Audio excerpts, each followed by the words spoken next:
Puji Tuhan, selamat pagi. Selamat bertemu kembali dalam kasih Kristus. Kita sangat bersyukur pagi hari ini di mana kita boleh ada di dalam rumah Tuhan. Semua itu karena kebaikan Tuhan, karena kemurahan Tuhan yang boleh kita rasakan sampai detik ini. Luar biasanya Tuhan bagi kita semua. Biarlah pagi hari ini apapun yang terjadi di dalam kehidupan saudara dan saya, biarlah kita boleh katakan Tuhan Yesus itu baik. Amin. Amin. Yang keras karena Tuhan sudah memberikan yang terbaik bagi saudara dan saya. Pagi hari ini kita mau menyembah Tuhan, kita mau mengagungkan Tuhan. Biarlah kita katakan apapun yang terjadi di dalam hidup kami.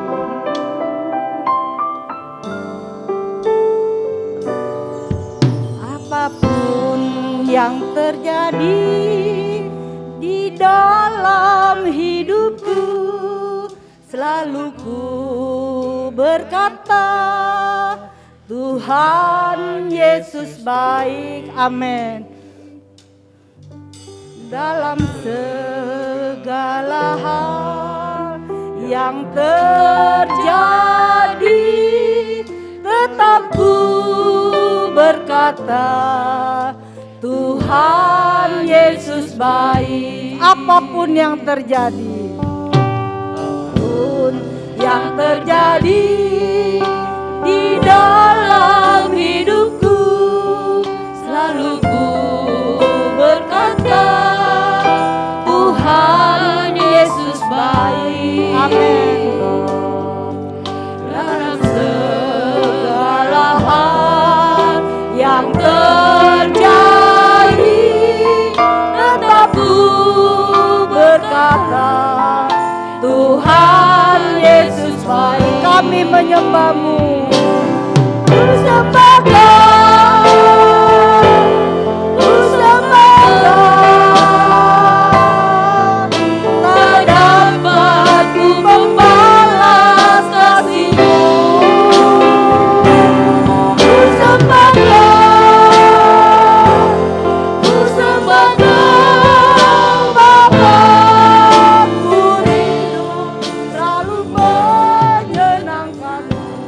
Apapun yang terjadi dalam hidup saudara dan saya, biarlah pagi hari ini kita mengatakan Tuhan Yesus baik. Apapun yang terjadi di dalam hidupku, selalu ku berkata Tuhan Yesus baik.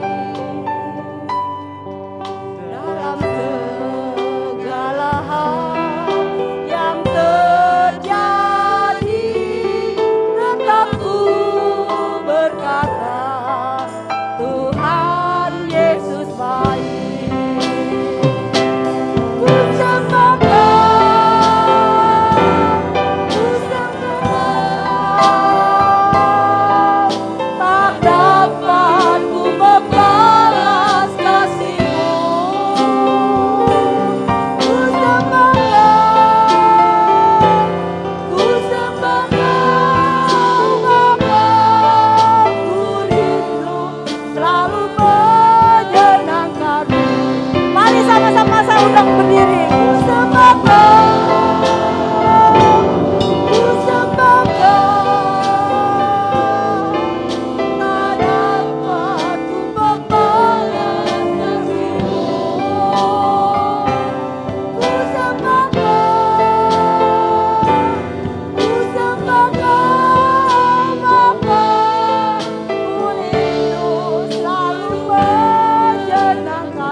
bersyukur pagi hari ini Tuhan. Karena Engkau baik, apapun yang kami alami Tuhan. Sampai detik ini boleh kami katakan bahwa Engkau baik Tuhan.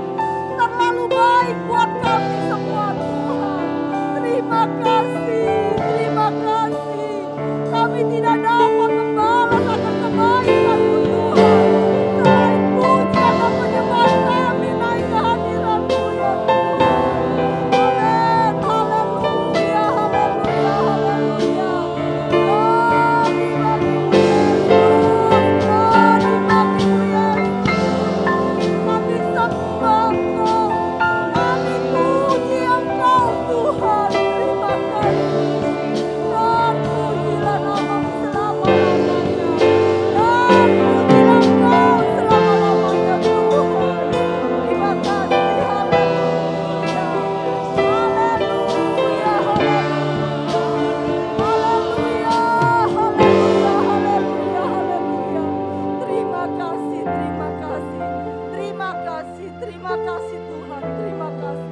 Mari sama-sama kita katakan, ku sembahkan, kami sembah Engkau Tuhan pagi hari ini. Oh haleluya, haleluya. Sembah Engkau, amin. Ku sembah Engkau, oh haleluya. Dapat ku membalas kasih-Mu. Kita nyatakan pagi hari ini, kita menyembah Tuhan yang hidup. Amin. Haleluya. Aku rindu selalu menyenangkan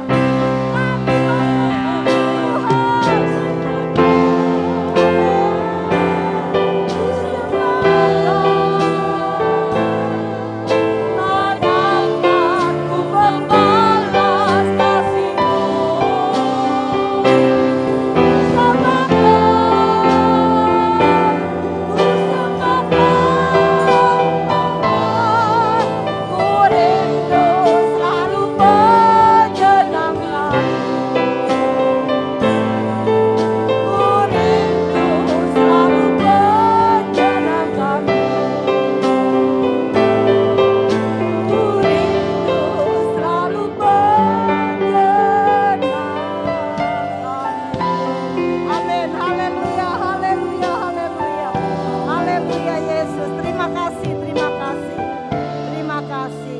Nanti dengan kasih Kristus Bapak Gembala akan berdoa untuk ibadah kita siang hari ini.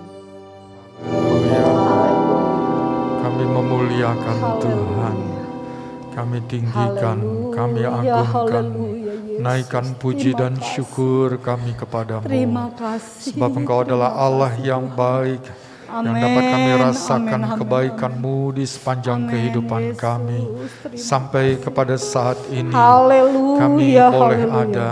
Itu semua karena anugerah dan kemurahan-Mu yang Yesus. Kau nyatakan bagi Luar kami. biasa Engkau Pagi ini bagi adalah kami, satu Tuhan. waktu yang Terima indah kasih. untuk kami boleh bersama memuji, beribadah, melayani akan Tuhan. Amin. Itu yang Haleluya. Tuhan mau supaya kami umat-Mu melakukannya. Haleluya. Kami telah berada dalam rumah-Mu.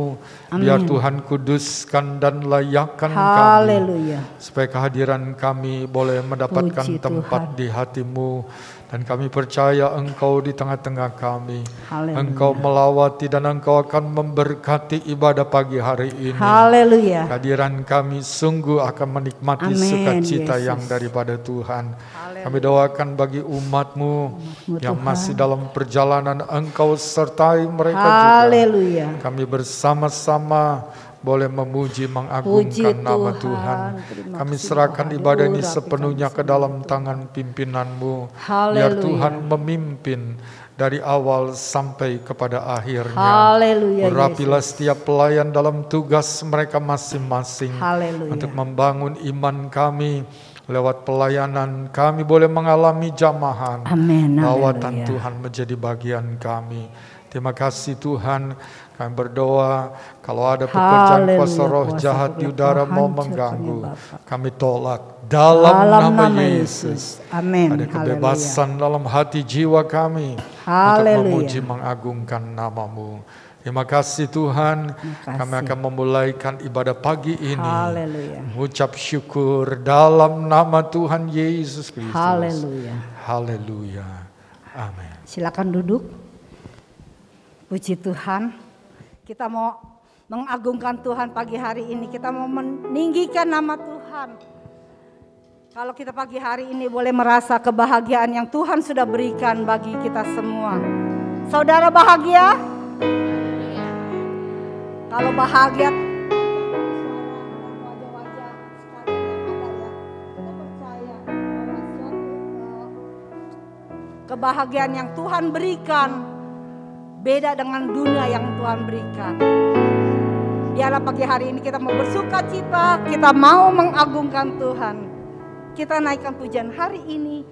Ku rasa bahagia. Saya percaya semua bahagia pada hari ini. Nanti kita sama-sama nyanyi dengan penuh sukacita. Haleluya.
Pujian ini, hari ini kita merasa bahagia karena Tuhan ada di dalam kehidupan saudara dan saya. Biarlah pagi hari ini kita menaikkan pujian dengan penuh sukacita. Kita sama-sama bangkit berdiri. Kalau bergandengan tangan kita semuanya bergandengan. Oke, haleluya. Oh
kekuatan Tuhan ada dalam hidup saudara dan saya.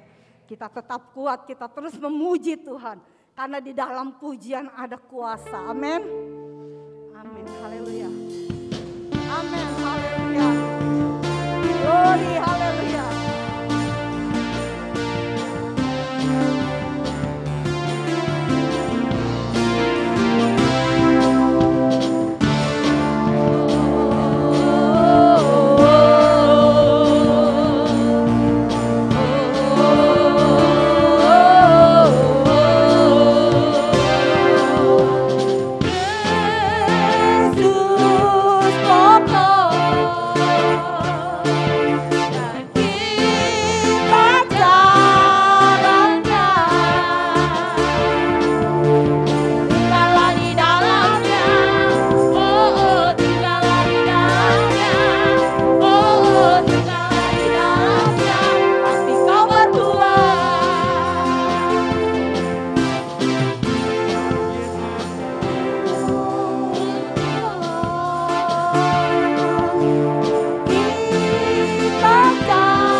Kita tetap tinggal di dalam Tuhan, boleh kita tidak menjadi layu, boleh kita tetap kuat, tetap teguh, karena Dia pokok anggur yang teguh. Biarlah kita tidak akan lepas dari pokok anggur yang kuat, yaitu Tuhan Yesus Kristus. Biarlah pagi hari ini terus kita memuji Tuhan. Di dalam hati kita ada nyanyian untuk menaikkan pujian bagi Tuhan. Haleluya. Hati kami penuh dengan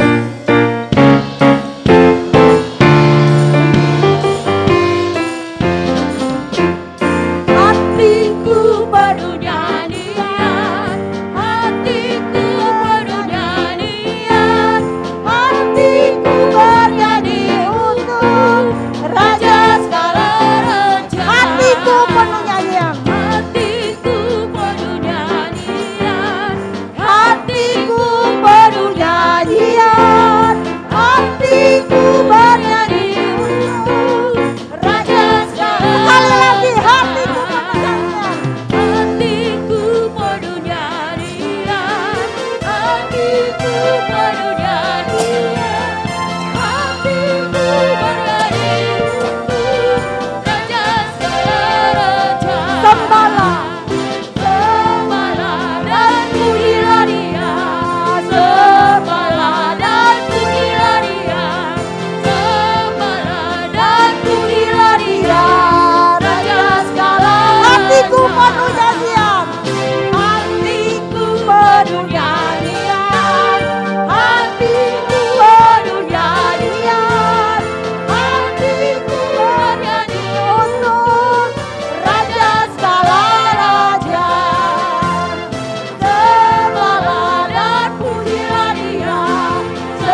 Tuhan. Senangnya kita jadi anak raja di atas segala raja. Amin. Sukacita terus mengalir, kekuatan terus mengalir. Apa yang saudara perlukan, Tuhan Maha tahu. Dia akan memberkati kita semua. Amin, haleluya. Saatnya kita akan dengarkan firman Tuhan. Kita siapkan hati kita untuk ditaburi oleh kebenaran firman Tuhan. Kita percaya kekuatan Tuhan selalu ada untuk saudara dan saya pagi hari ini. Biarlah pagi hari ini kita mau sediakan hati kita bahwa hanya Yesus yang akan memberikan jawaban bagi saudara dan saya. Biarlah pagi hari ini kita fokus untuk firman Tuhan.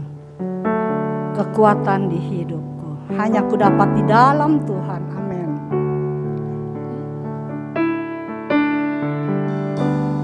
Haleluya. Kekuatan di hidupku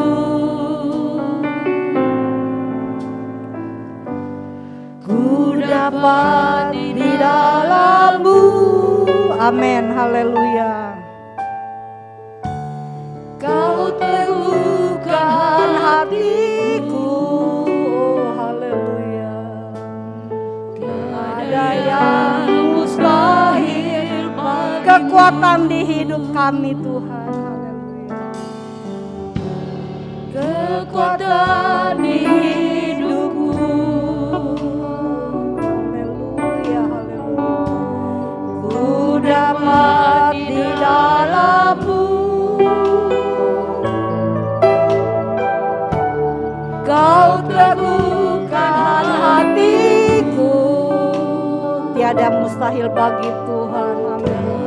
Tiada mustahil bagimu. Kami percaya.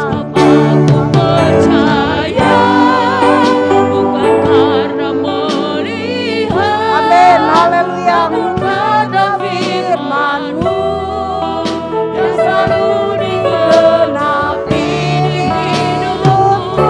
Percaya bukan karena melihat, namun karena firman-Mu tiada pernah berubah Di hidup kami. Haleluya. Nyanyi dengan iman. Kekuatan Tuhan ada di dalam kehidupan saudara dan saya. Dia yang selalu meneguhkan saudara dan saya. Amin. Haleluya. Haleluya. Ku dapat di dalam-Mu. Kau teguhkan Hatiku tiada yang mustahil bagimu. kami percaya. Aku percaya Bukan karena melihat, namun karena firman-Mu yang selalu digenapi di hidupku. Percaya bukan karena melihat, namun karena firman-Mu tiada pernah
percaya firman Tuhan yang tidak pernah berubah.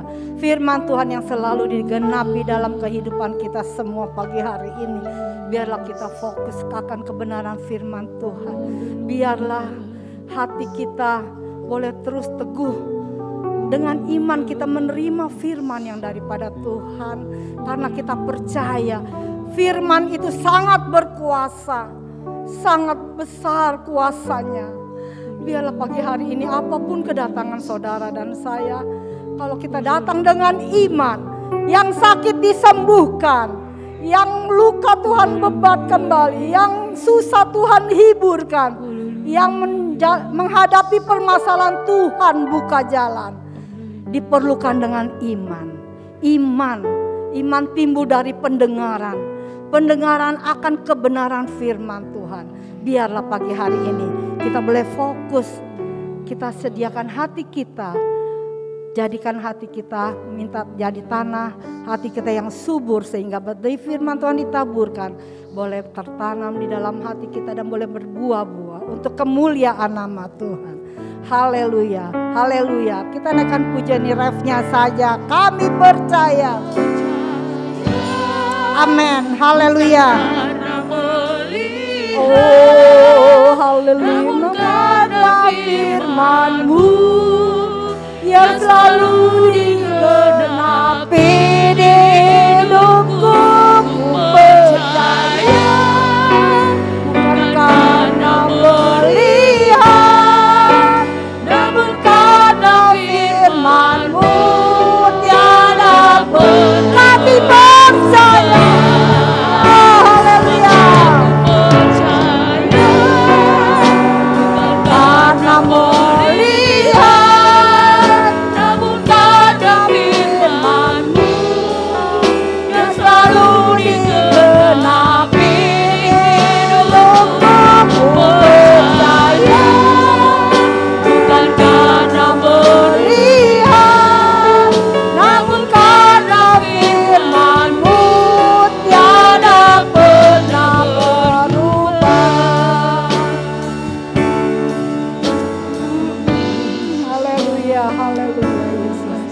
Terima kasih Tuhan. Terima kasih. Terpujilah Engkau selama-lamanya. Terima kasih, haleluya. Nanti dengan kasih Kristus Ibu Rebeka berdoa untuk kebenaran firman Tuhan. Syukur Bapa di surga, karena kasih setiamu yang luar biasa dalam kehidupan kami.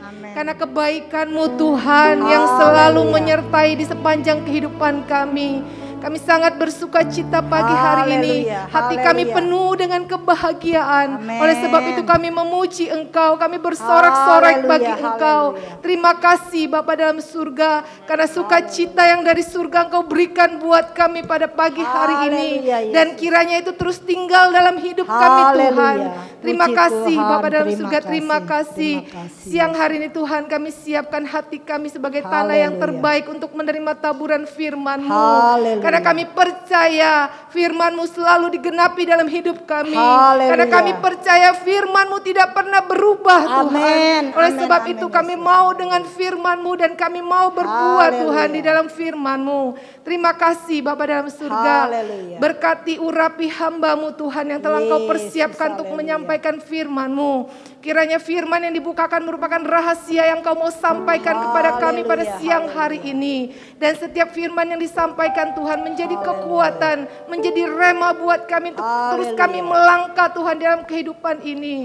Terima kasih Bapa dalam surga. Berkati juga hamba-Mu yang telah melayani Tuhan di dalam puji-pujian, di dalam permainan musik, singer Tuhan. Kau pakai mereka lebih hari lagi lebih heran. Terima kasih Tuhan, terima kasih. Di dalam nama Tuhan Yesus Kristus kami sudah berdoa dan mengucap syukur. Amin. Kita duduk dengan tenang, kita fokus akan dengar firman Tuhan. Pelayanan selanjutnya saya serahkan pada Bapak Gembala.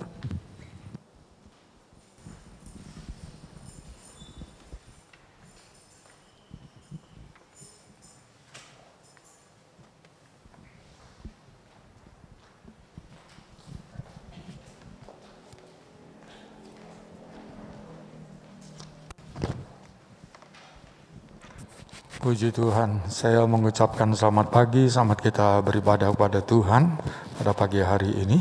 Kita segera saja membuka kitab kita ke dalam kitab Yosua pasal yang ke-24.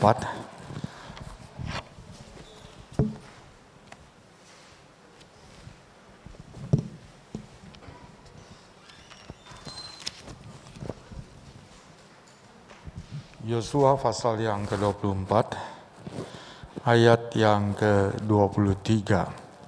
Biasa kita membaca pada ayat yang ke-15, tetapi kita membaca pada ayat yang ke-23.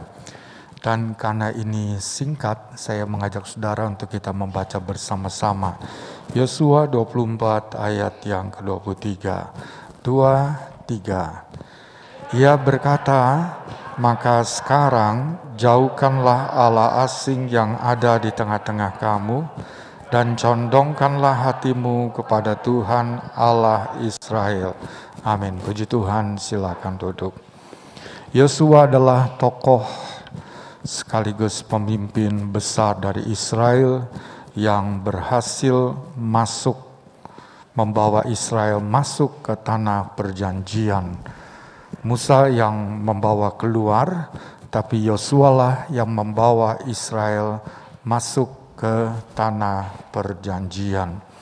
Nah, saudara, kalau kita membaca dalam Yosua pasal yang ke-24 di sini, maka ini adalah saat-saat terakhir setelah menaklukkan tanah Kanaan, sebelum Yosua pada akhirnya kemudian dia wafat atau dia meninggal, maka dia berusaha untuk kumpulkan seluruh tua-tua Israel, orang-orang yang berpengaruh di antara Israel untuk berkumpul bersama-sama. Dan tujuan dia mengumpulkan mereka adalah untuk menekankan, untuk menegaskan, karena mereka tinggal di antara bangsa-bangsa yang tidak percaya kepada Tuhan, maka mereka perlu disadarkan, mereka perlu diingatkan, supaya mereka itu hatinya bersungguh-sungguh tertuju kepada Tuhan. Dan di dalam pesan Yosua di sini dia berkata, condongkanlah hatimu kepada Tuhan. Kurang lebih sama seperti ini, saudara, satu tokoh dari Israel yang lain. Saya ajak saudara kita buka dalam 1 Samuel pasal yang ke-7 di sana, dan kita membaca ayat yang ke-3. Bunyinya begini. Lalu berkatalah Samuel kepada seluruh kaum Israel demikian, jika kamu berbalik kepada Tuhan dengan segenap hati, maka jauhkanlah para allah asing dan para asitoret dari tengah-tengahmu, dan tujukanlah hatimu kepada Tuhan, dan beribadahlah hanya kepadanya, maka ia akan melepaskan kamu dari tangan orang Filistin. Yosua lebih dulu, kemudian Samuel.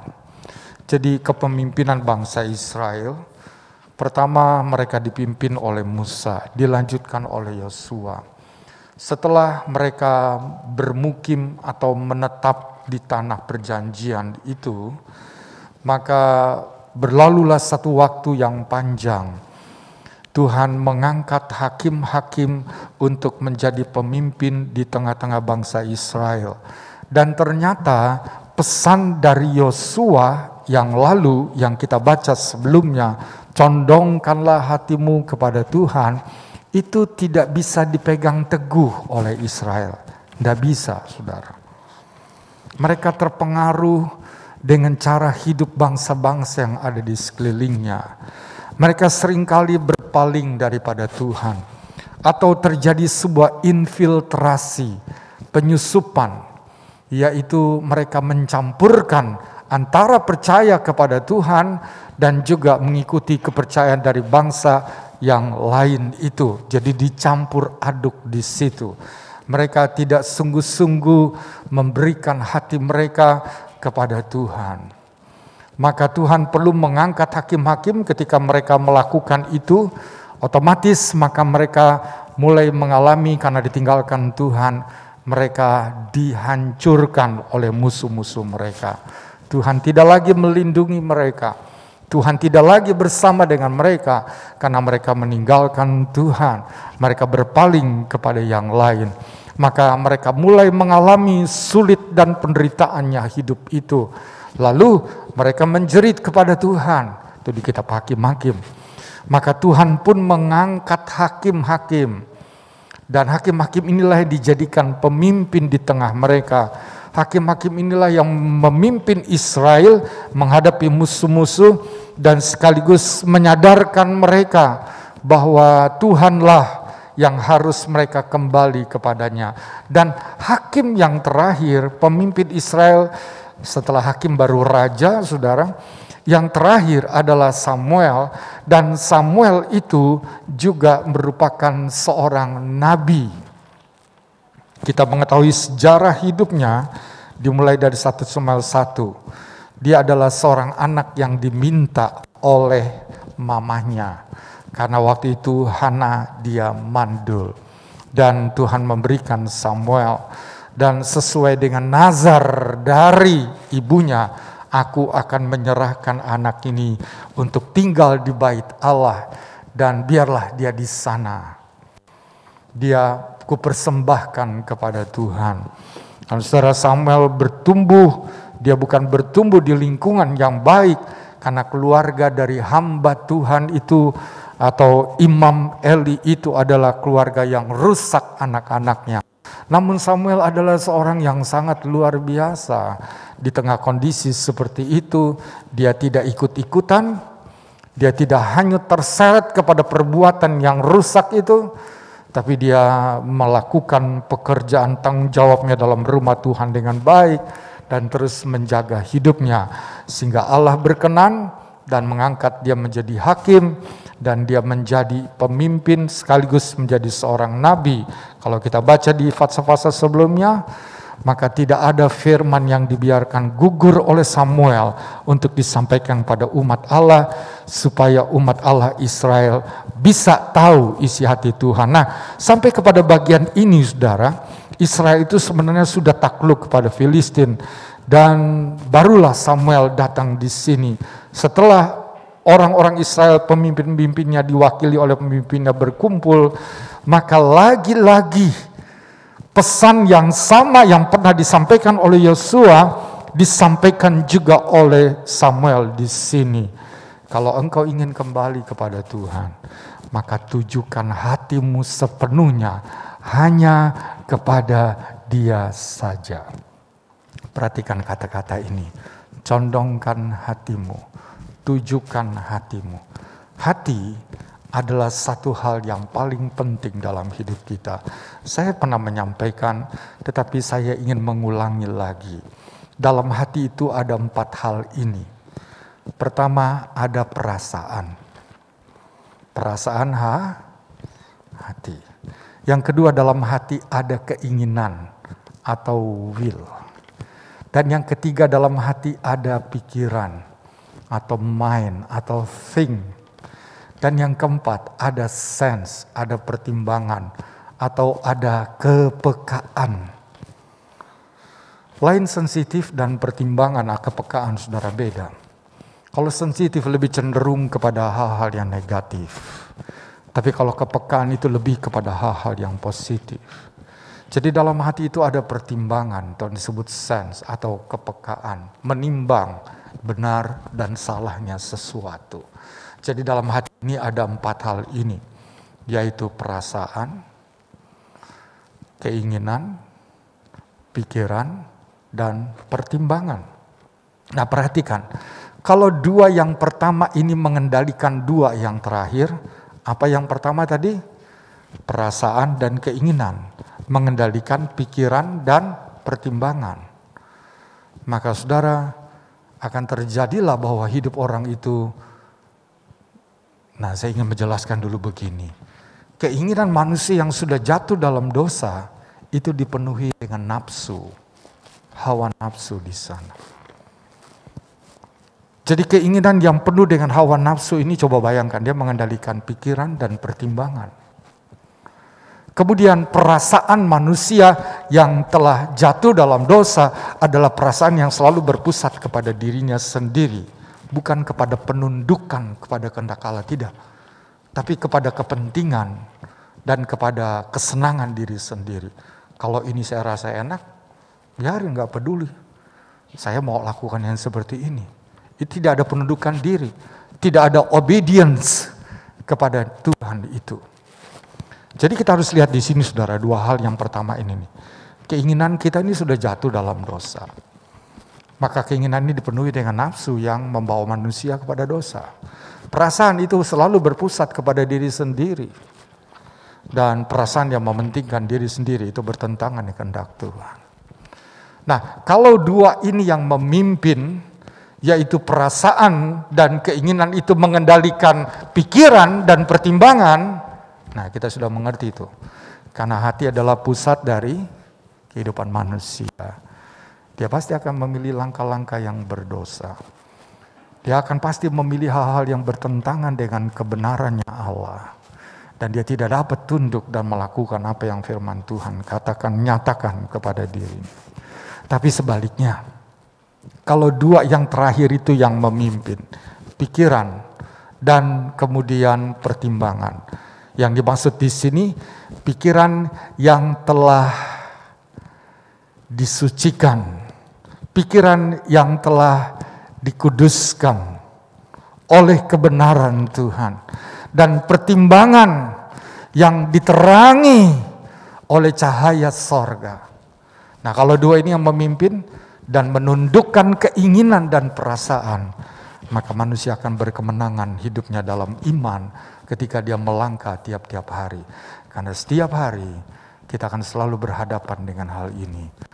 Apakah kita mau mengikuti keinginan dan perasaan kita? Atau sebagai orang yang percaya, pikiran kita yang sudah disucikan oleh firman Allah dan pertimbangan kita yang selalu ada dalam cahaya dan terang Tuhan, yang selalu sadar akan Dia, itu yang memimpin, maka kita bisa menang terhadap keinginan dan gangguan dari dosa itu. Bagi orang yang telah diselamatkan, maka pikiran dan hatinya yang telah diterangi, yang telah menerima kebenaran itu, itulah yang harusnya mengendalikan dirinya. Itulah yang seharusnya dapat menaklukkan keinginan dan perasaannya. Sehingga dia bisa menang dalam setiap area di mana ada godaan, di mana ada cobaan, di mana ada ujian. Dia akan bisa menang kalau dia berpegang ini nih kepada hal ini, saudara. Bagi orang yang berdosa, bagi orang yang tidak mengenal Tuhan, maka yang memimpin dirinya, yang menaklukkan pikiran dan pertimbangannya adalah keinginan dan perasaannya. Tapi bagi orang yang telah diselamatkan, seharusnya lah pikiran yang telah disucikan oleh firman Allah, pertimbangan yang ada cahaya sorga itu, seharusnya itulah yang berkemenangan. Jadi kita melihat di sini betapa pentingnya hati kita. Tadi Yosua berkata, condongkan hatimu kepada Tuhan. Dan dia berkata ini bukan kepada orang yang baru mengenal Tuhan, saudara. Dia berkata ini kepada Israel, umat Tuhan, yang tiap Sabat mendengar Taurat, yang tiap Sabat mereka mendengar firman Allah. Dan betul memang dalam kitab Ulangan pasal 6 dan Ulangan 11, firman Tuhan itu harus terus-menerus dan berulang-ulang disampaikan. Karena manusia mempunyai kelemahan. Kelemahan yang mudah terpengaruh, mudah lemah, mudah kemudian menjadi seperti membiarkan dirinya hanyut, terbawa dengan sikon yang ada. Maka firman Tuhan perlu terus-menerus berulang-ulang diingatkan. Coba kita lihat dulu ayat yang terkenal ini dalam kitab Amsal pasal yang keempat di sana. Dan kita baca ayat yang ke-23. Amsal 4 ayat yang ke-23 bunyinya begini. Jagalah hatimu dengan segala kewaspadaan, Karena dari situlah terpancar kehidupan. Saudara, kehidupan itu atau segala perbuatan kita, segala perilaku kita, segala tindakan yang kita perbuat itu asalnya atau sumbernya dari hati. Dan itulah sebabnya maka pesan nasihat firman adalah jagalah hatimu dengan segala kewaspadaan. Milik kita yang paling berharga bukan uang yang ada di bank, saudara. Yang perlu kita jaga. Bank punya sistem sendiri untuk menjaga uang itu. Hari-hari ini banyak penipuan, bahkan via handphone. Dan kalau kita tergoda, bisa habis tuh uang yang ada di sana. Milik kita yang paling berharga bukan emas yang saudara simpan di brankas. Bukan. Milik kita yang berharga bukan sejumlah harta yang ada, baik harta yang bergerak atau yang tidak bergerak. Yang bergerak itu ya mobil ya kan saudara. Dan yang lainnya. Yang tidak bergerak, tanah, perusahaan, dan sebagainya. Milik kita yang berharga bukan itu. Kalau saudara mungkin tahu tentang fenomena crazy rich. Saudara tahu itu ya crazy rich? Jadi kekayaan orang kaya gila. Kira-kira gitulah saudara. Cara dia mengundang orang untuk menanam saham. Ini yang saya tahu sedikit ya. Atau menanamkan uangnya seperti menabung lah begitu. Tapi dia memberikan hasil yang lebih besar dari bank yang ada. Kalau bank hanya tidak mencapai 5% misalnya, dia akan bisa memberi itu. Dan orang yang disebut crazy rich ini adalah orang-orang yang kalau dia jalan kemana kan dibikin video. Pakai mobilnya, nah mobil yang mewah. Tunjukkan rumahnya, rumah yang bagus. Makannya, makan di hotel bintang 5. Jadi orang tertarik, tanamkan kemari sahammu, kirimkan uangmu kemari. 50 juta, 100 juta, 10 juta, 15 juta. Nanti dia akan berlipat kali ganda. Nah, kalau fokus kita hanya uang itu, kita tuh, iya ya, dia sendiri tuh kaya tuh.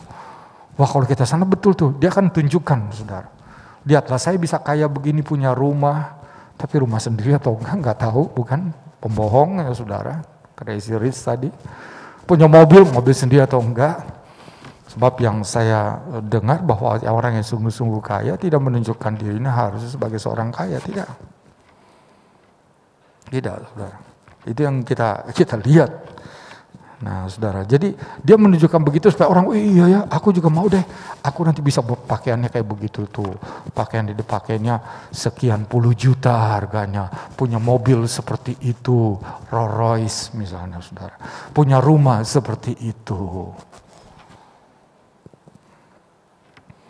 Nah, kalau pusat hidup kita tuh selalu tertarik kepada hal-hal yang seperti itu, saudara, maka disitulah sebenarnya kita sudah terjebak dan terperangkap. Kan pada akhirnya banyak orang yang ditipu, habis uangnya. Betul nih, dia kasih 50 juta pertambah. Iya, dalam waktu 3 bulan uangnya bertambah menjadi 70 juta. Wih, lumayan 3 bulan 70 juta. Wah, sekarang saya kasih 200 juta. 200 juta dalam 3 bulan mendapat 325 juta. Wah, sekarang saya kasih 1M. Begitu dikasih 1M habis. Nah, saudara, seperti itu crazy rich yang saya tahu skemanya seperti itu. Jadi kita di sini harta kekayaan kita yang berharga itu bukan pada benda-benda itu, bukan. Tetapi kekayaan kita, milik kekayaan kita yang paling berharga adalah hati kita, saudara. Hati kita, di mana di dalamnya ada tadi pikiran, pertimbangan, perasaan dan keinginan. Hati yang terkendali bisa mengendalikan keinginan dan perasaan. Nah itulah saudara yang penting itu. Terutama setelah kita diselamatkan. Supaya firman Allah lah yang menuntun langkah-langkah kita. Kita tahu bahwa Tuhan tidak akan pernah membiarkan kita. Kita tahu Tuhan akan memberkati segala keberadaan kita. Tuhan pasti akan membuka jalan saat kita ada dalam satu kebutuhan yang khusus. Tuhan pasti akan menolong asal kita hidup sesuai dengan kebenarannya. Dan kita tidak perlu khawatir untuk hari esok. Seperti yang Yesus sampaikan. Dia pasti memberkati kita, tapi dahulukan kerajaan Allah, dahulukan hidup yang benar, maka yang lain Tuhan akan tambahkan dan limpahkan ke atas hidup kita itu. Saudara, jadi yang paling berharga adalah hati kita. Hati kita perlu jaga, jangan sampai hati kita ini ditarik kepada hal-hal yang fana dan sia-sia. Saya ajak saudara kita baca ini dalam Lukas pasal yang ke-12. Kita baca ini, perkataan Yesus ini.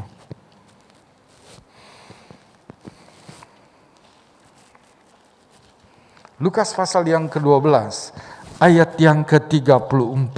Lukas 12 ayat 34 bunyi begini. Karena di mana hartamu berada, di situ juga hatimu berada. Saya ingin saudara dalam kata harta dikasih tanda kutip. Di mana harta, nah hartanya itu tuh.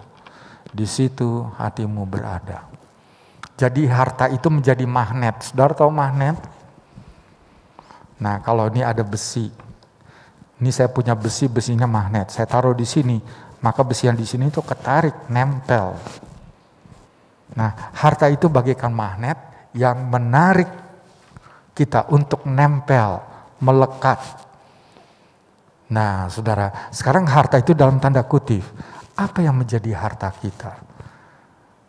Yang menjadi harta kita hal-hal dunia, kekayaan, kesuksesan dan yang lain. Atau harta kita adalah Yesus. Disitulah tadi Yosua dan Samuel berkata, condongkan hatimu kepada Tuhan, bukan kepada hal-hal yang ada di dunia. Biarkanlah Tuhan yang selalu menarik kita untuk kita dekat, untuk kita hidup di dalam tuntunannya, untuk kita melakukan apa yang menjadi keinginan daripada Tuhan bagi kita. Biar kita di situ, saudara. Jangan jadikan harta itu adalah hal-hal di dunia. Satu waktu saudara akan menjadi kecewa. Satu waktu saudara akan mempersalahkan semuanya. Satu waktu saudara akan mengalami depresi. Satu waktu saudara akan mengalami hidup begitu tertekan. Kenapa? Karena dikejar hanya hal-hal yang di dunia ini. Tapi kalau kita selalu mengejar Dia, kita akan selalu dipuaskan. Seorang wanita Samaria di Yohanes 4 datang di perigi dan dia menimba air di sana. Sementara Yesus sedang duduk, murid-murid sedang membeli makanan di siang hari. Dan begitu wanita itu datang, dia siap untuk menimba air di sumur. Maka Tuhan berkata, beri aku minum. Tolong dong, beri aku minum. Wanita ini melihat Yesus. Dan dia tahu dari cara berpakaiannya. Dia adalah seorang Yahudi. Dan bukan sekedar Yahudi. Tentu saja Tuhan di sini, saudara. Kalau Tuhan izinkan bisa pergi ke Israel, saya bisa melihat orang-orang Yahudi itu rabi, yang disebut rabi atau mereka itu pakai topi yang khusus ini, saudara. Apa nama topinya? Saya lupa. So kecil di sini, hitam atau putih lah gitu. Nah itu orang Yahudi itu, saudara. Lalu mereka suka pakai jubah. Nah waktu kami ada di sana di hari Sabat itu, Sabat Shalom waktu itu, saudara ya, makan kami di penginapan itu, ikut tur ya. Maka saya bisa melihat ketika kami naik lift ke atas bersama dengan orang Yahudi ini, orang-orang Yahudi yang masih muda ini, dia pakai jas, lengkap saudara. Pakainya jas, pakai topi, bukan topi yang Israel itu, tapi topi betul-betul keren dia. Jadi dari cara berpakaian sudah tahu, dan ini orang Yahudi nih. Dan ini tokoh penting nih kode cara berpakaiannya. Jadi ketika wanita itu, Tuhan Yesus katakan, beri aku minum. Wanita itu lihat Yesus, wah orang Yahudi. Orang Samaria tidak pernah beramah-ramahan, tidak pernah membangun hubungan, tidak pernah membangun relasi dengan orang Yahudi. Kenapa? Karena orang Yahudi memandang orang Samaria ini adalah orang yang sudah bercampur gaul kehidupan rumah tangganya dengan orang-orang dunia, dengan orang-orang yang tidak percaya Tuhan, yang bukan keturunan Abraham, maka mereka memandang rendah nilai dari orang Samaria ini. Sebaliknya orang Samaria juga membangun sebuah kebanggaan. Kami orang Samaria, sama seperti kita, bukan? Kami orang Indonesia, oh kami orang Amerika, kami orang Rusia, nah kayak gitu. punya kebanggaan nation masing-masing secara nasional. Jadi wanita ini berkata, Anda ini orang Yahudi, Tuan. Anda meminta minum kepada saya, orang Samaria. Aneh. Kita nggak ada relasi. Ngapain kami beri engkau minum? Kira-kira begitu. Untuk apa? Nggak perlulah.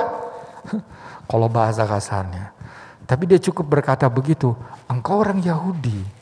Engkau minta air dari aku orang Samaria. Kan kita bermusuhan. Kira-kira begitu, saudara. Lalu Tuhan berkata begini. Kalau engkau ambil air itu, Tuhan tidak peduli dengan atau tidak tersentil dengan rasa permusuhan, tidak. Karena memang dia adalah Tuhan atas semua manusia. Maka dia berkata begini, Yesus berkata begini, kalau engkau tahu siapa yang minta minum kepadamu, niscaya engkau yang minta minum kepada dia. Dan dia akan memberikan air hidup kepadamu. Kagetlah wanita ini. Saudara, percakapan-percakapan yang Yesus sampaikan selalu mempunyai bingkai rohani, tapi seringkali orang menangkapnya dengan cara berpikir manusiawi dunia atau manusia duniawi. Seperti Nikodemus, Tuhan bilang kalau engkau tidak dilahirkan kembali, engkau tidak akan melihat kerajaan surga. Loh, bagaimana caranya aku dilahirkan kembali? Bagaimana caranya aku masuk ke dalam rahim ibuku untuk dilahirkan ulang? Jadi Tuhan selalu berbicara dengan bingkai rohani, tapi ditangkapnya secara manusia duniawi. Nah, itulah yang terjadi kepada perempuan Samaria ini. Ketika Tuhan katakan, kalau engkau tahu siapa yang berbicara kepadamu, pasti engkau sudah meminta kepadanya dan dia akan memberikan kepadamu air hidup. Lalu wanita ini berkata begini, Tuhan, Anda tidak punya timba. Bagaimana caranya Anda akan mengambil air ini? Karena di situ satu-satunya sumber air adalah perigi Sikar di Samaria itu. Lalu Tuhan katakan, kalau engkau ambil air ini, engkau akan selalu haus. Kau datang lagi, datang lagi, datang lagi. Tapi kalau engkau menerima air yang kuberikan kepadamu, air itu akan berpancar dari dalam dirimu sampai kepada hidup yang kekal. Nah, sudah sampai di situ tuh. Wanita ini masih belum terbuka matanya memahami siapa Yesus ini. Tetapi dari percakapan ini kita mendapatkan satu hal begini, saudara. Kalau hati kita hanya diarahkan kepada hal-hal yang ada di dunia, seperti perigi di tanah Samaria itu, kita akan selalu haus dan tidak pernah ada rasa puas yang sejati dalam hati kita. Sampai kita jadikan Yesus sebagai sumber sukacita hidup kita. Hati kita akan selalu puas. Dan kepuasan tidak tergantung kepada harta dunia. Ada atau tidak ada harta, kita tetap bisa merasakan damai sejahteranya. Amin. Pasti. Ada tidak ada mobil, kita tetap bersuka cita. Apapun yang kita alami dalam hidup ini, apakah itu kata orang baik atau kata orang itu buruk, kita akan tetap bisa merasakan damai yang daripada Tuhan. Karena Yesus yang menjadi Raja Damai tinggal di hati kita. Apa yang menjadi harta kita? Di mana hartamu? Di situ hatimu. Apa yang menjadi harta kita? Dunia atau Yesus? Nah, sekarang tadi himbauan atau pesan daripada Yosua dan Samuel adalah condongkan hatimu kepada Tuhan. Mari kita memberi hati kita kepada Yesus saja, tidak kepada yang lain. Dan bagaimana caranya kita mencondongkan hati kita kepada Tuhan? Dua hal ini saja. Saya ajak saudara kita membuka dalam kitab Mazmur pasal yang ke-42.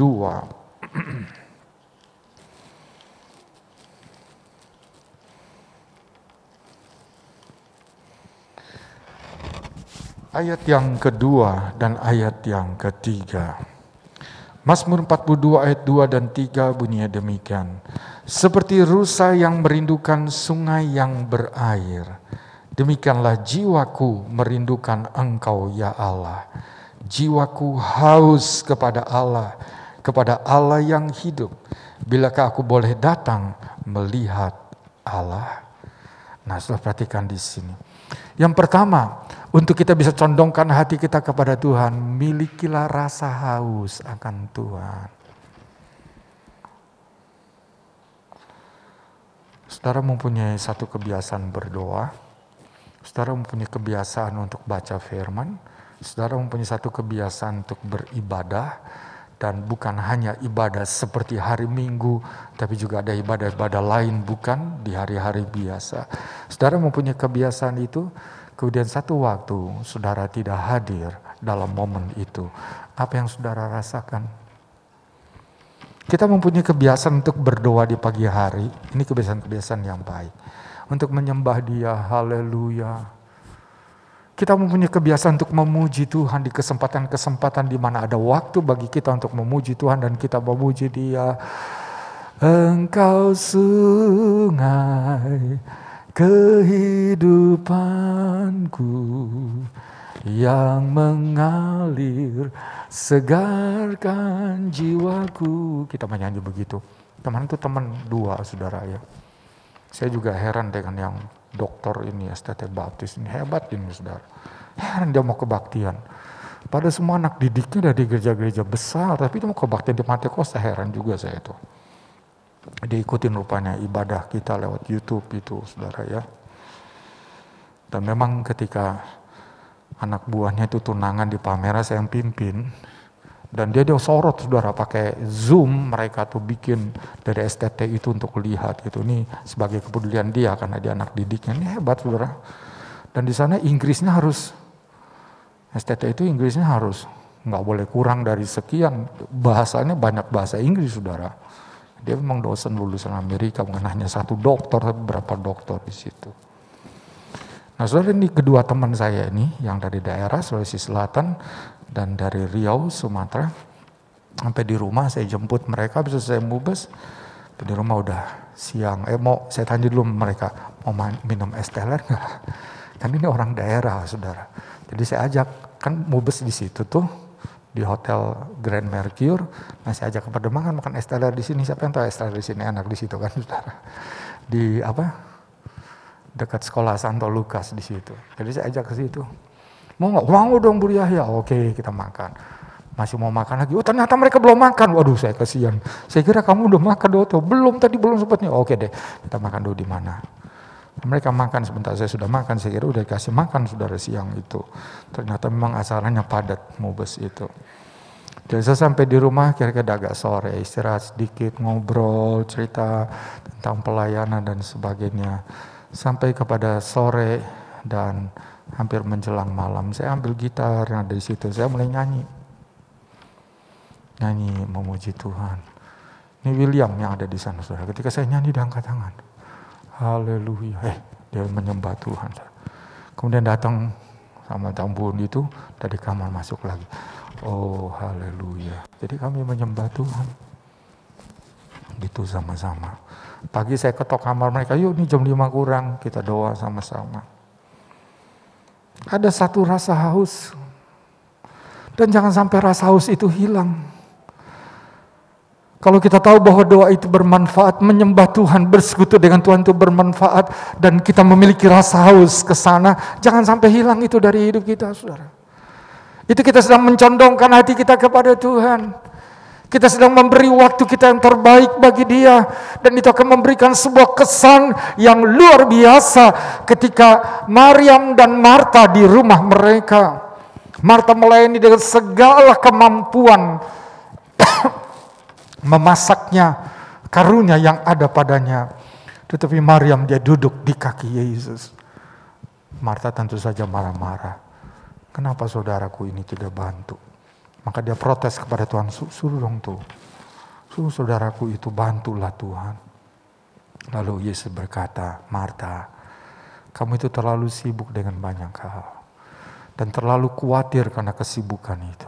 Tapi satu saja engkau tahu bahwa Maryam telah memilih yang terbaik. Yang tidak akan diambil daripadanya. Satu waktu bersama dengan Tuhan. Itu adalah waktu yang terbaik. Dan ada berkat di situ. Ada kelimpahan di situ Jenisnya bukan materi, saudara. Tetapi itu yang akan membawa kita untuk bisa menikmati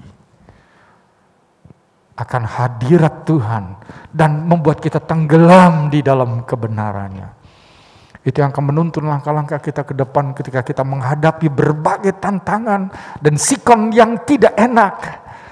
Maka karena kita sudah membiasakan diri ada di hadirat Tuhan, maka hadirat Tuhan itu yang akan mengarahkan kita untuk memutuskan sesuatu dengan benar. Kita tidak akan terbawa kepada langkah yang salah di sana. Haus akan Tuhan, itu adalah hal yang penting.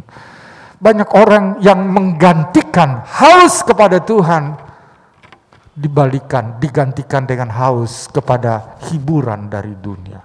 Celaka, saudara. Dan saya ingin cerita ini kembali. Seorang hamba Tuhan di California, Church on the Way, itu gerejanya.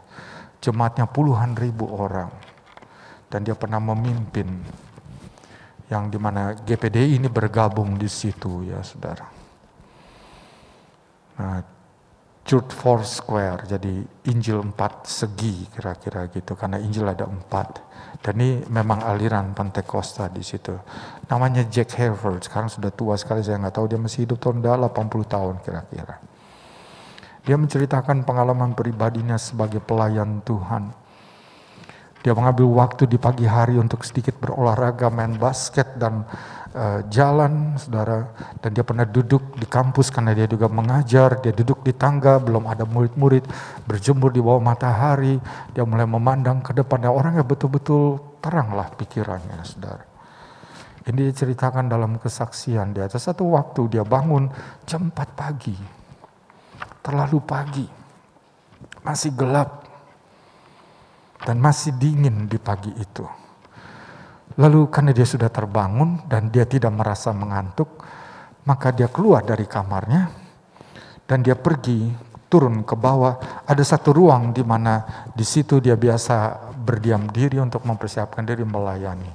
Dia di sana dan diceritakan begini, tidak ada bisikan dari Tuhan, dari Roh yang berbicara, Jack Hayford, kamu harus lakukan. Nggak ada bisikan itu, nggak ada. Tapi ketika dia duduk, dia merenung, ngapain ya saya bangun pagi-pagi, terlalu pagi seperti ini, ngapain ya? Daripada bertanya begitu, dia berlutut aja dah. Dia mulai menyembah Tuhan. Dia mulai menyembah Tuhan, haleluya, glory to God. Glory Jesus for your kindness dan seterusnya. Terima kasih untuk kebaikanmu, kemuliaan hanya bagimu Tuhan. Dia menyembah Tuhan, dia menyembah Tuhan. Selang setengah jam kemudian, tiba-tiba dia baru mendengar suara itu di hatinya, Jack, itu yang aku mau. Kamu sibuk dengan pelayanan, tapi kamu tidak ada waktu untuk intim dengan aku secara pribadi. Kamu menguras seluruh kekuatan, tapi engkau tidak mau di-charge ulang supaya engkau mempunyai kekuatan untuk terus bisa maju dan menjadi berkat dalam pelayananmu itu. Wow, dia bersyukur kepada Tuhan. Dia mulai membaca lagi dan merenungkan firman Allah. Sekarang dia membaca merenungkan firman Tuhan bukan karena tugas, tapi untuk dinikmati. Untuk persekutuan pribadinya dengan Tuhan. Ada rasa haus. Dan rasa haus itu sempat hilang karena kesibukan pelayanan nih saudara. Kesibukan pelayanan. Jadi orang yang melayani belum tentu hidupnya intim dengan Tuhan. Dan itulah ketika dia mulai mengadakan waktu seperti itu, dia dipulihkan kembali. Saya satu waktu diundang dia, kami sempat ingin pergi ke Makau. Saudara tahu Makau itu kota judi ya, dekat-dekat Hong Kong di sana. Tapi karena Church Four Square mau adakan di sana dan dia pemimpin, saya udah membaca di bukunya, saya merasa diberkati. Jadi saya berinisiatif ke sana, saya tanya sama Om Monday waktu itu, saya pimpin Om tuh. Di Makau tuh, dia mulai mengurus visa nanti ke sana bagaimana. Ini bukan karena judinya, tapi karena lihat Jack Hayford ini nih saudara. Dan kita bergabung di situ, Tuhan pakai dia luar biasa. Jadi saya lihat itu kan baik kalau kita itu bisa, kalau ada orang yang hidupnya itu memang dekat dengan Tuhan, jadi berkat, maka kita dekat dengan Dia, kita akan terimbas roh yang positif dari Dia menjadi bagian kita. Jadi saya inisiatif untuk pergi ke sana. Tiba-tiba Bapak Mandai bilang begini, "Ndak, itu nanti dia datang ke Manado, nanti juga dia datang ke Jakarta." "Oh ya, kapan tuh Om?" Ini. Jadi ketika dia datang di Jakarta, saya datang, saudara. Bikin di Senayan waktu itu, di kalangan kita GPD ini, saudara ya, tapi dari berbagai gereja yang lain yang menggabungkan diri dalam Church Foursquare ini. Dan dia melayani, dia sampaikan firman Tuhan dari kitab Wahyu itu. Walu, saya bisa melihat, hadirat Tuhan yang luar biasa.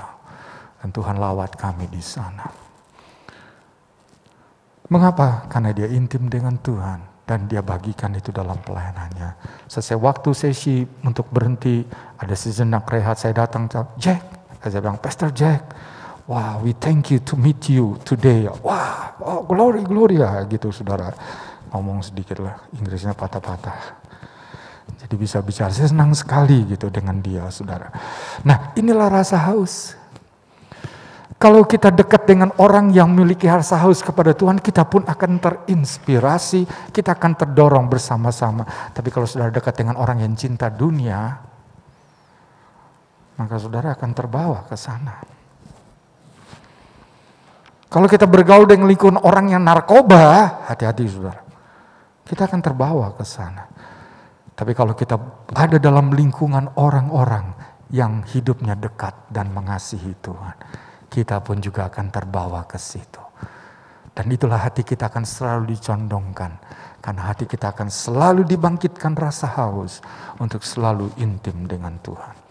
Yang kedua, bagaimana lagi mencondongkan hati kita kepada yang pertama tadi, miliki rasa haus. Yang kedua, ini yang terakhir. Saya ajak saudara, kita membaca dalam Kolose, saudara. Kolose pasal yang ketiga. Ayat yang pertama dan ayat yang kedua. Kolose 3 ayat yang pertama dan kedua bunyinya demikian.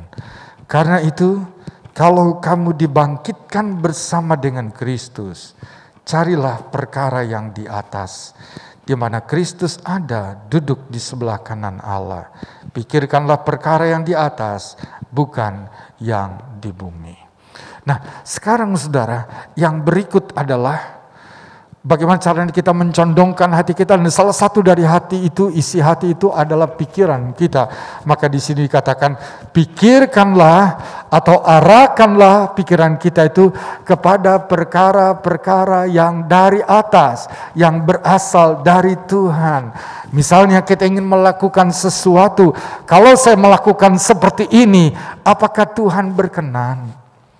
Apakah Tuhan akan menerima atau tidak? Dan jangan hilang pertimbangan kepekaan rohani kita. Sehingga kita tidak akan memikirkan hal yang salah, tapi kita memikirkan hal yang benar. Pikiran yang akan mengendalikan seluruhnya. Pikiran yang bisa menaklukkan perasaan dan keinginan itu, saudara. Pikiran yang diarahkan kepada Tuhan. Pikiran yang diarahkan kepada Tuhan, maka Tuhan pasti akan turun dan tinggal di area itu. Tuhan akan selalu bekerja. Dalam 2 Korintus pasal yang ke-11, Paulus berkata, "Aku takut," kepada jemaat di Korintus, kalau pikiranmu dibelokkan dari kesetiaanmu kepada Kristus kepada hal-hal yang lain.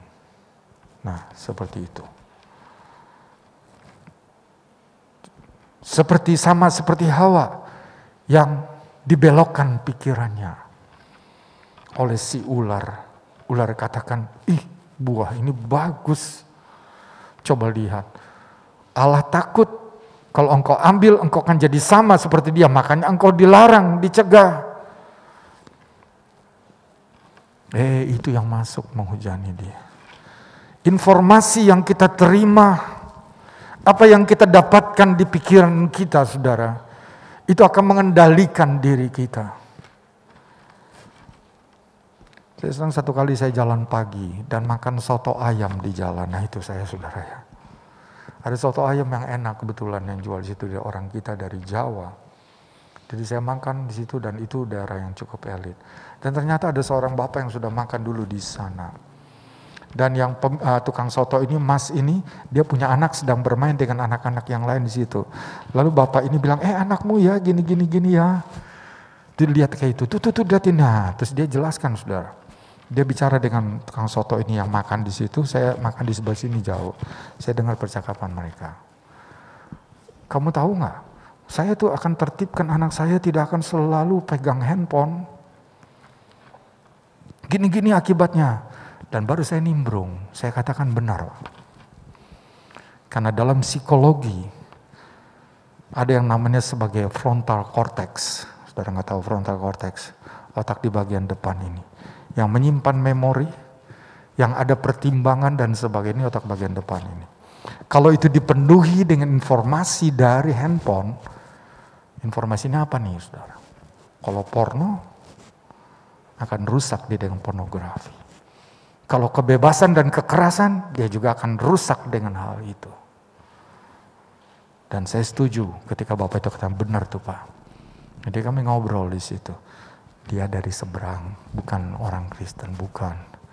Tapi apa yang dia katakan itu adalah satu fakta dan kebenaran, dan saya katakan itu benar.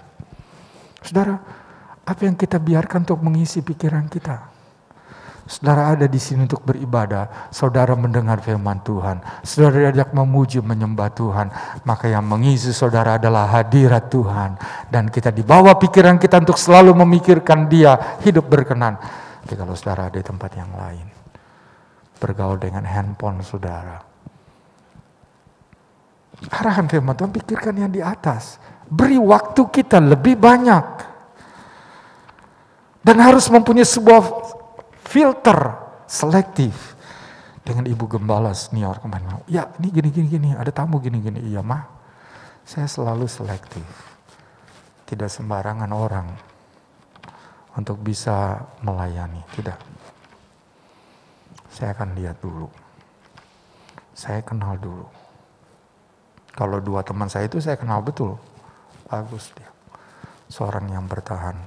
Kan kesaksian dari Pendeta Samuel Tambun itu luar biasa, saudara. Dia mau berontak. Dia punya pelayanan, dia gak mau di desa. Atau dia mau pergi ke kota, ke Batam dia sudah diberi kesempatan. Tapi Tuhan mau dia ada di situ. Istrinya yang gak sedia, istrinya adalah tentara, anak tentara sebenarnya istrinya. Kan dia cerita, saudara, karena teman, kan dia saya ceritain sedikit, saya mendapatkan berkat, jadi saya tahu nih, ini hamba Tuhannya bagus. Gitu. Ini. Nah kalau kita bergaul dengan orang-orang yang seperti itu, saudara, kita akan selalu diisi dengan hal yang positif. Karena mereka akan selalu berbicara tentang firman Allah. Gitu saya suka telepon anak saya, dan saya sekarang wajibkan kamu ya, seminggu sekali nginep di sini Yos. Pastori, jangan kamu tidur di sana saja di ruang AC dengan segala fasilitas yang mengenakan. Dah, kamu datang kemari. Kamu melayani Tuhan kan? Belajar. Hidup bagaimana berpada dengan yang ada. Saudara, kemana pikiran kita? Masih ada waktu bagi kita untuk baca dan renungkan firman Allah. Dan bukan hanya baca dan renungkan firman Allah, biarkan firman Allah ini yang akan mengarahkan langkah-langkah kita. Untuk apa kita baca kalau kita pada akhirnya tidak mematuhi firman itu? Coba kita lihat contoh ya, saudara, sebenarnya tadi ayat yang terakhir.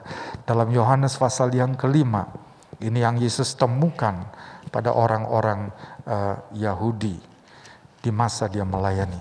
Yohanes 5 ayat 39-40. Kamu, ini perkataan Yesus, menyelidiki kitab-kitab suci sebab kamu menyangka bahwa olehnya kamu mempunyai hidup yang kekal. Tetapi walaupun kitab-kitab suci itu memberi kesaksian tentang aku, namun kamu tidak mau datang kepadaku untuk memperoleh hidup itu. Nah ini ironi, saudara. Orang-orang Farisi ini, orang-orang Yahudi, dia baca firman Tuhan. Tapi firman Tuhan itu menunjukkan kepada Yesus, dia tidak mau datang kepada Yesus.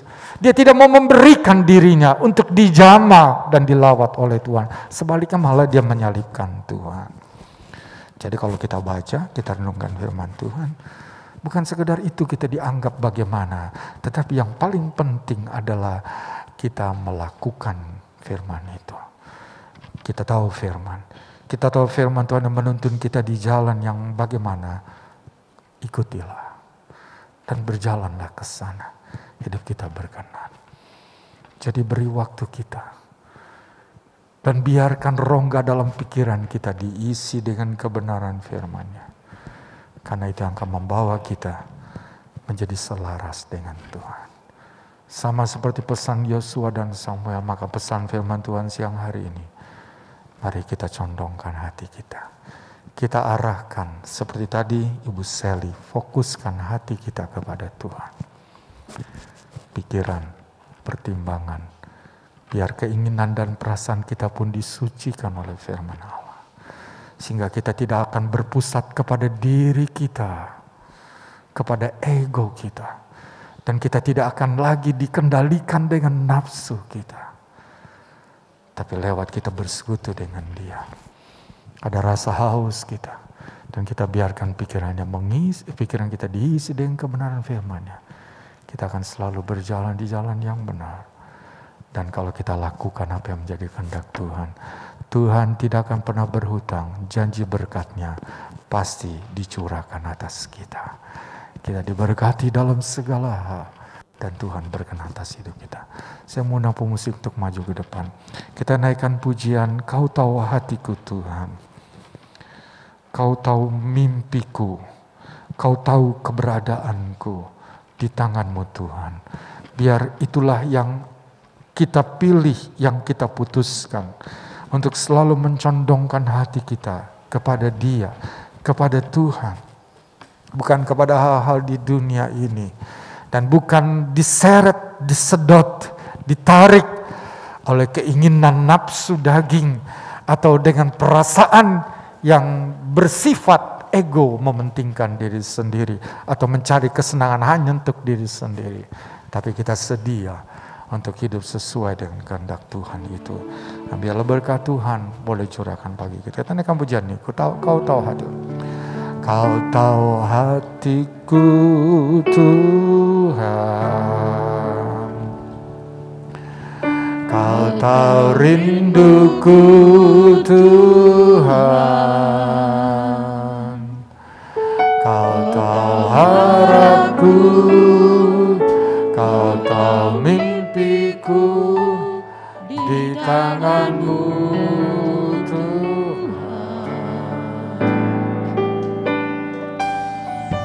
Dalam segenap jalanku, dalam setiap langkahku,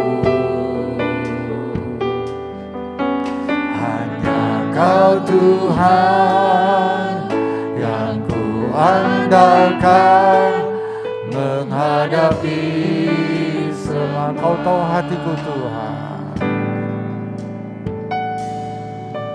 Kau tahu hatiku Tuhan. Kau tahu rinduku Tuhan. Kau tahu harapku. Kau tahu mimpiku di tangan-Mu Tuhan. Dalam segenap jalanku, dalam setiap langkahku, hanya Kau Tuhan yang ku andalkan menghadapi semua.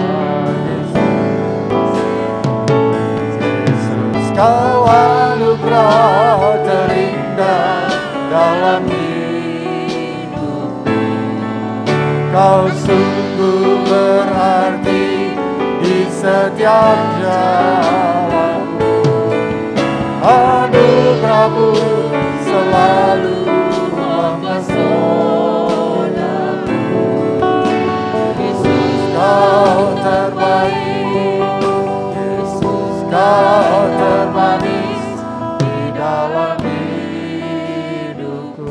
Lagi naikkan pujiannya, katakan Kau tahu hatiku Tuhan. Kau tahu hatiku Tuhan, Kau tahu rinduku Tuhan, Kau tahu harapku, Kau tahu mimpiku di tangan-Mu Tuhan. Dalam segenap jalanku, dalam setiap langkahku, hanya Kau Tuhan yang ku andalkan menghadapi semua. Yesus Kau anugerah terindah dalam hidupku. Kau sungguh berarti di setiap jalan. Anugerah-Mu selalu mempesonaku. Yesus Kau terbaik, Yesus Kau termanis di dalam hidupku. Jemaat yang dikasihi oleh Tuhan, jadikan Dia sebagai harta kita yang paling utama. Bukan hal-hal yang ada di dunia ini. Dunia akan berlalu, dunia akan habis, dunia akan selesai. Tetapi bersama dengan Yesus, kita akan berlanjut dalam hidup yang kekal, senang untuk selama-lamanya. Mari kita berdiri bersama-sama, kita naikkan pujian ini. Sementara kita menaikkan pujian ini, buka hati kita. Dan sungguh lewat tuntunan firman Allah, kita mau berkata, Engkau Tuhan segala-galanya. Engkau yang terindah, Engkaulah harta kami. Engkaulah yang utama dalam hidup kami. Dan biarlah hidup kami selalu ada di dalam tuntunan-Mu, dalam bimbingan-Mu, dalam kelimpahan anugerah-Mu. Kami mau terus berjalan dalam kehendak-Mu. Kau tahu hatiku Tuhan, Kau tahu rinduku Tuhan. Kau hatiku Tuhan, Kau tahu rinduku Tuhan, Kau tahu harapku, Kau tahu mimpiku di tangan-Mu Tuhan.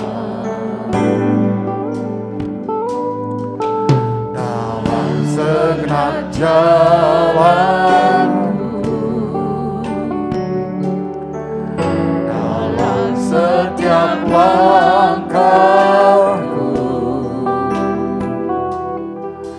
hanya Kau Tuhan yang ku andalkan menghadapi semua. Yesus Kau anugerah terindah bagi. Yesus Kau anugerah terindah dalam hidup. Kita renungkan firman Tuhan siang ini. Satu ajakan, condongkan hati kita, tujukan hati kita kepada Tuhan saja, bukan kepada yang lain.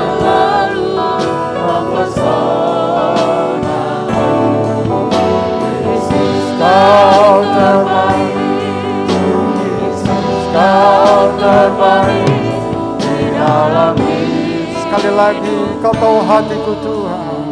Haleluya. Kau tahu hatiku Tuhan, Kau tahu rinduku Tuhan, Kau tahu harapku, Kau tahu mimpiku di tangan-Mu Tuhan.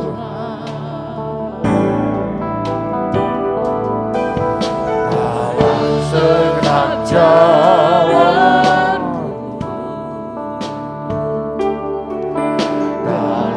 setiap langkahku.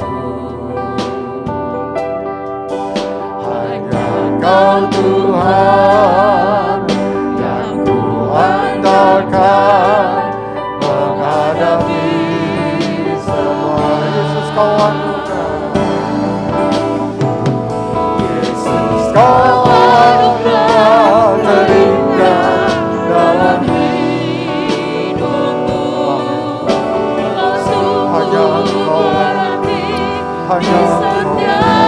Hanya Engkau saja selalu mempesona. Yesus Kau terbaik, Yesus Kau terbaik, Yesus Kau anugerah. Haleluya. Dengan hormat Saudari Rahel maju ke depan berdoa. Terindah dalam hidup. Mari kita mengangkat tangan kanan kita ke atas. Oh, nyatakan dari hati kita, Dia segala-galanya bagi kita. Anugerah-Mu selalu mempesona. Yesus Kau terbaik, Yesus Kau terbaik di dalam hidupku.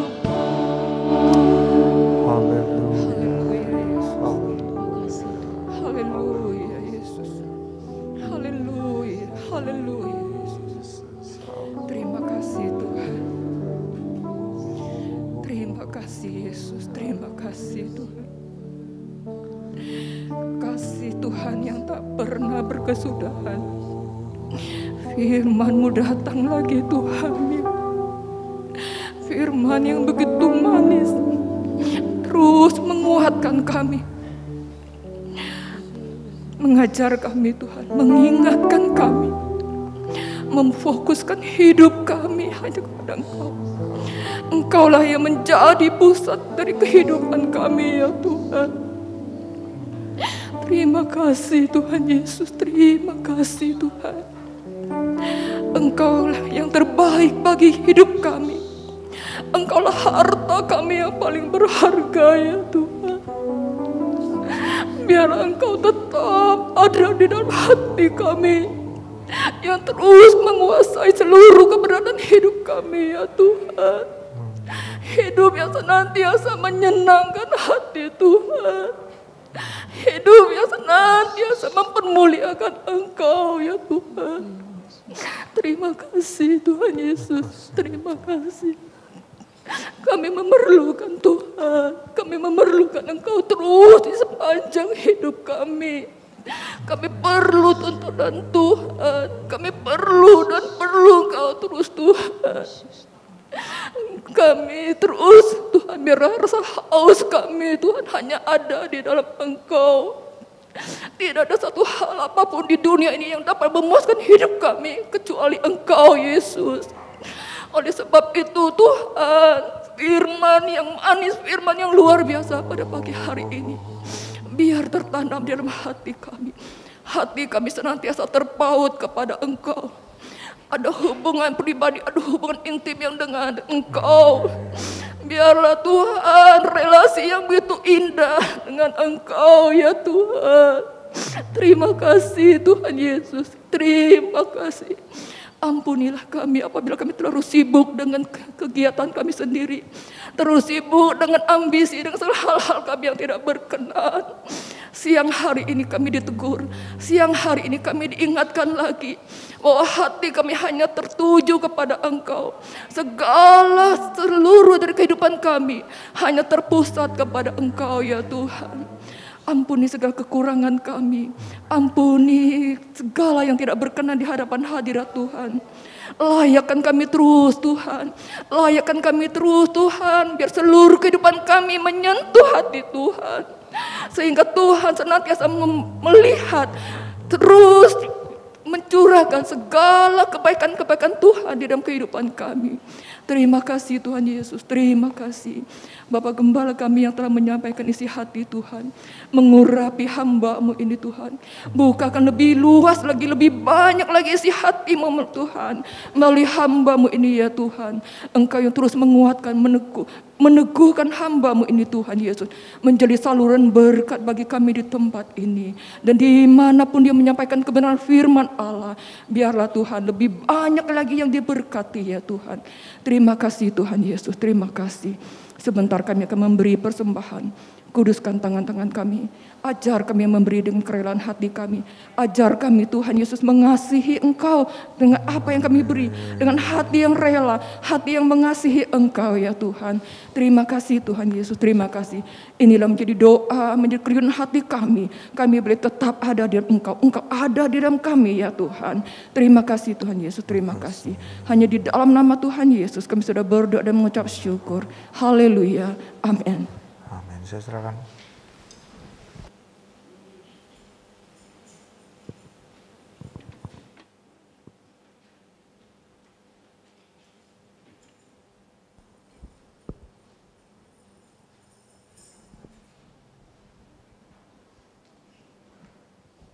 Puji Tuhan, kita sudah menerima berkat firman Tuhan siang hari ini. Kami atas nama jemaat mengucapkan terima kasih kepada Bapak Gembala yang sudah memberikan berkat firman Tuhan. Tuhan memberkati Bapak Gembala dalam segala hal. Sebentar kita akan jalankan persembahan. Kita sudah menerima amplop 3 ini. Sudah terima belum? Siapa yang belum? Nanti petugas akan memberi. Siapa yang belum? Tolong petugas, tolong dikasih yang di depan. Belum. Semua sudah ya, kecuali yang Ibu Selinda ya. Nah, kita semua bisa lihat ya di sini. Persembahan yang pertama akan dijalankan oleh petugas. Kita akan memasukkan yang pertama untuk kas gereja. Ada tulisannya kas gereja. Yang kedua hamba Tuhan. Yang ketiga persembahan diakonia, pelayanan kasih. Ya. Jadi persembahan yang pertama kita masukkan kas gereja.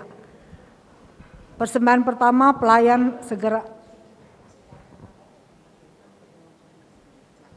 Bukan yang pertama.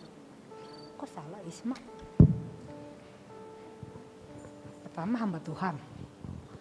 Oh ini tulisannya salah Isma. Sekali lagi diralat. Pertama kita masukkan persembahan untuk hamba Tuhan. Bukan kas gereja ya, yang ini yang biru nih. Yang biru ya. Jadi hamba Tuhan dulu, yang kedua kas gereja, yang ketiga diakonia. Ya. Tahu ya, semuanya udah tahu ya, yang biru ya untuk hamba Tuhan. Petugas akan segera menjalankan, kita naikkan pujian, majulah jalan ke surga.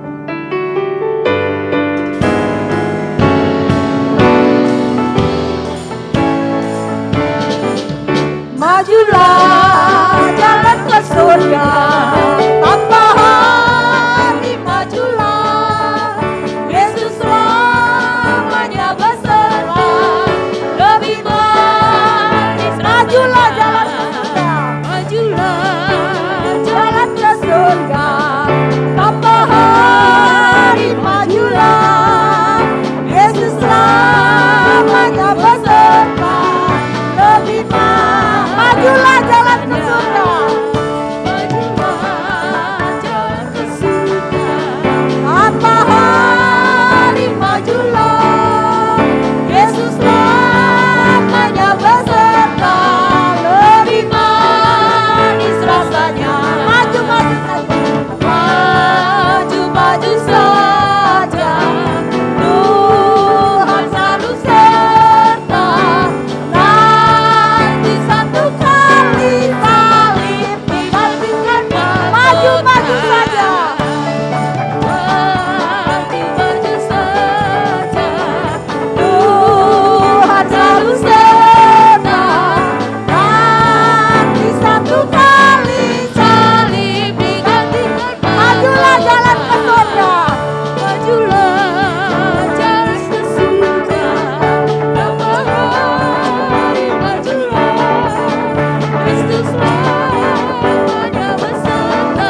Terima kasih atas persembahan saudara-saudara semuanya. Tuhan Yesus memberkati.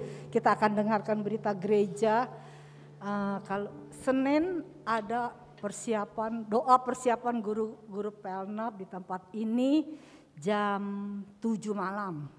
Hari Selasa ada ibadah wanita Deborah dan Uber usia berkat ya Elam di tempat ini di gereja jam 11 siang. Jadi diundang semua wanita-wanita yang tidak bekerja, semua usia berkat, lansia, kita sama-sama ambil bagian untuk kita dapat ibadah kepada Tuhan di hari Selasa jam 11 di gereja. Hari Rabu jam 7:30 ada doa pelayan di tempat ini. Jadi semua pelayan-pelayan yang ambil bagian dalam pekerjaan Tuhan di tempat ini, dari penyambutan tamu sampai di mimbar, kita sama-sama berdoa mendukung untuk pekerjaan Tuhan di tempat ini. Kita doakan biar Tuhan tambahkan bilangan jiwa-jiwa yang ada, memenuhi bangku-bangku yang ada ya. Kita doakan juga keselamatan bangsa-bangsa yang ada di seluruh muka bumi ini. Kita semua pelayan boleh ambil bagian di dalam doa. Hari Kamis ada doa youth di tempat ini jam 7 malam. Pemuda remaja boleh juga ambil bagian duduk diam di bawah kaki Tuhan untuk menyembah Tuhan ya. Hari Jumat kembali lagi ada doa menara doa Hebron untuk umum ya, bukan wanita saja, bukan dicampur sama yang pria, yang muda, yang tua, boleh sama-sama kita berdoa kembali kepada Tuhan supaya kita kuat ya. Kalau kita duduk diam di bawah kaki Tuhan, Tuhan akan memberkati kita semua. Biarlah kita ambil bagian dalam doa menara doa Hebron jam 11 siang di gereja juga. Hari Sabtu jam 9 ada ibadah anak-anak sekolah minggu. Nah, semua yang punya anak-anak kecil, cucu-cucu, anak, ponakan, biarlah dari kecil kita bawa kepada Tuhan, kita ajak dia dalam ibadah sekolah minggu di tempat ini supaya dibekali oleh kebenaran firman Tuhan sehingga dia tumbuh dengan takut akan Tuhan. Jam 10 ada latihan tamborin di tempat ini. Dan sore jam 5 ada latihan untuk perayaan ibadah raya minggu depan. Minggu depannya awal bulan ya, itu ada perjamuan. Nah itu ada latihan jam 5 sore. Terus malamnya jam 7 ada ibadah youth. Kembali lagi diingatkan pemuda remaja boleh ambil bagian dalam ibadah youth. Kita sama-sama beribadah kepada Tuhan karena pemuda remaja ini yang menjadi tiang-tiang penopang juga di dalam pekerjaan Tuhan ya. Generasi penerus supaya lebih kuat, lebih maju lagi. Puji Tuhan.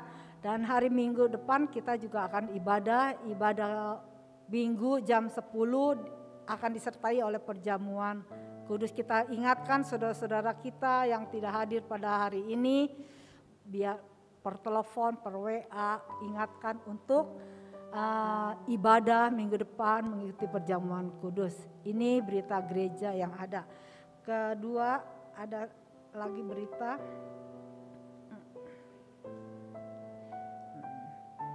Pengumuman yang lainnya, 1, diadakan baptisan air pada hari Paskah.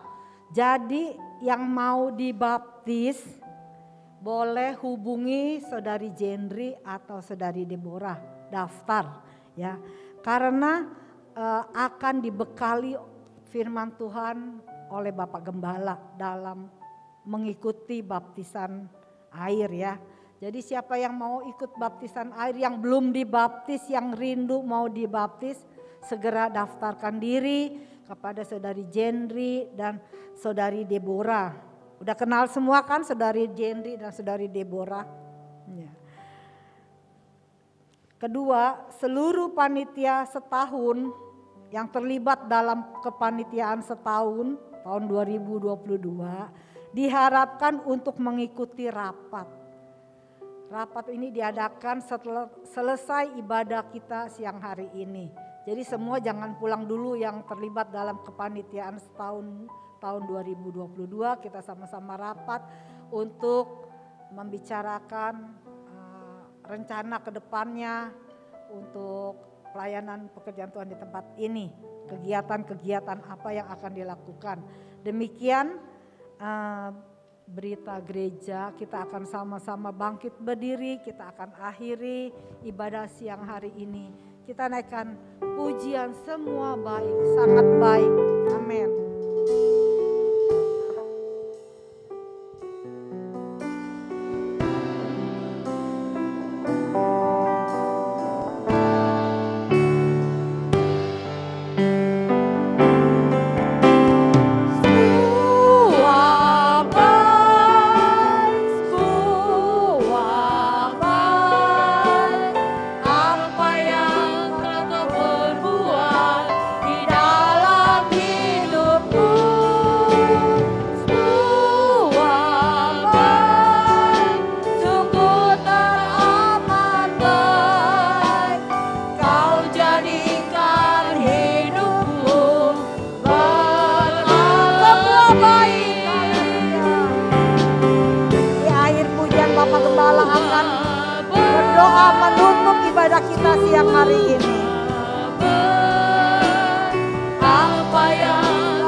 Tuhan yang setia, Engkau yang senantiasa mempedulikan kami.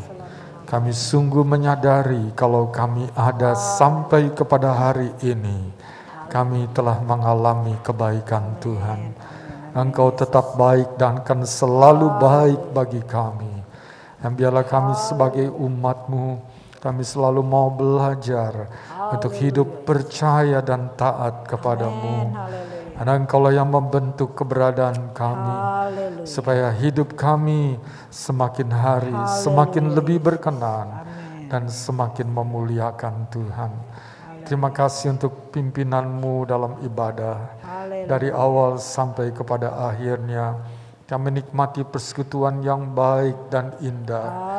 Kami disegarkan, dikuatkan, kami dengar suara-Mu lagi Tuhan. Dan biarlah kami senantiasa mencondongkan hati kami hanya kepada Engkau saja. Engkaulah sumber hidup kami. Engkaulah sumber kelimpahan bagi kami. Engkaulah sumber keselamatan. Dan di luar Engkau tidak ada satupun yang kami dapatkan. Hanya dengan Tuhan saja kami akan menikmati kebaikan. Terima kasih sementara kami boleh bersuka cita. Kami teringat bagi umat-Mu yang berhalangan. Tilik mereka yang sakit jamah dan sembuhkan mereka. Yang hadapi persoalan dalam pergumulan kesulitan. Berikan jawaban dan pertolongan bagi mereka. Mereka pun boleh tetap maju dan setia iring kepada-Mu. Mereka yang telah jauh Tuhan kembalikan. Bahkan pakai setiap umat-Mu untuk mereka boleh menjadi saksi, memenangkan jiwa-jiwa datang kepada Tuhan. Kami terus berdoa bagi bangsa dan negara kami Indonesia. Berkati dan selamatkanlah seluruh bangsa ini. Haleluya. Supaya bangsa ini boleh percaya kepadamu. Kaum radikal yang ada di antara bangsa ini, cegah segala jalan-jalan mereka. Batalkan niat rencana mereka. Bahkan Engkau jamah mereka pun juga boleh percaya kepadamu. Kami doakan untuk pemerintah dan lembaga-lembaga negara yang ada. Tuhan berkati mereka. Beri hati yang takut kepadamu, lengkapi dengan hikmat bijaksana sorga. Mereka mampu membawa Indonesia lebih baik, lebih maju. Di dalamnya ada keadilan yang merata. Dan ada Tuhan, keamanan yang merata. Ada sejahtera yang dapat dialami oleh seluruhnya. Termasuk oleh kami umat-umat-Mu. Dalam kami memperoleh kebebasan beribadah dan memberitakan Injil Tuhan. Banyak orang dimenangkan bagi kemuliaan nama-Mu. Terima kasih Tuhan, terima kasih. Kami juga berdoa untuk ibadah ulang tahun gereja di Palmera. Engkau juga memberkati di sana. Terima kasih Tuhan, hamba berdoa sekarang bagi jemaat-Mu yang telah beribadah bersama. Kami pegang janji berkat bagi orang yang beribadah. Curahkanlah itu.